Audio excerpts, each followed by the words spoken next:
Central ಮಾತಂದ್ರೆ ಏನ್ ವಿರೋಧ ಪಕ್ಷದವರು ನಾನು ಯಾಕೆ ಹೇಳ್ತಾ ಇರೋದಂದ್ರೆ ವಿರೋಧ ಪಕ್ಷಗಳಿಗೆ ಹೇಳಿಕೆ ಬೇರೆ ಏನು ವಿಷಯ ಉಳಿದಿಲ್ಲ.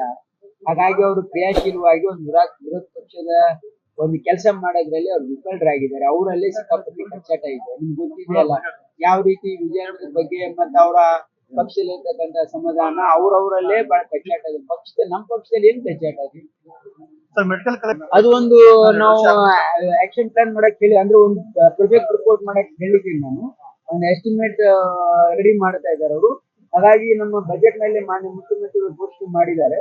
ಹಾಗಾಗಿ ಅದನ್ನ ಮುಂದೆ ನಾವು ಬರ್ತಕ್ಕಂಥ ದಿನಗಳಲ್ಲಿ ಒಂದು ಎಸ್ಟಿಮೇಟ್ ಮಾಡಿ ಅದಕ್ಕೆ ಅಪ್ರೂವಲ್ ಡಿಪಿಆರ್ ಮಾಡೋದು ಮಾಡಕ್ಕೆ ಹೇಳಿದ್ದೀನಿ ಅಂತ.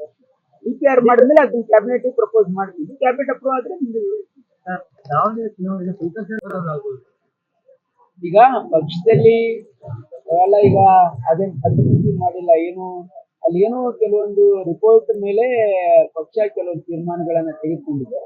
ಹಾಗಾಗಿ ಅದೇನು ಇನ್ನೂ ಕುಲಂಕುಷವಾಗಿ ಇನ್ನೂ ರಿಪೋರ್ಟ್ ಬಂದಿಲ್ಲ. ಅದ್ರ ಬಗ್ಗೆ ಡಿಟೇಲ್ಡ್ ರಿಪೋರ್ಟ್ ಬಂದ ಮೇಲೆ ಪಕ್ಷ ಏನ್ ತೀರ್ಮಾನ ತಗೊಳ್ತೀವಿ. ಜಮೀರ್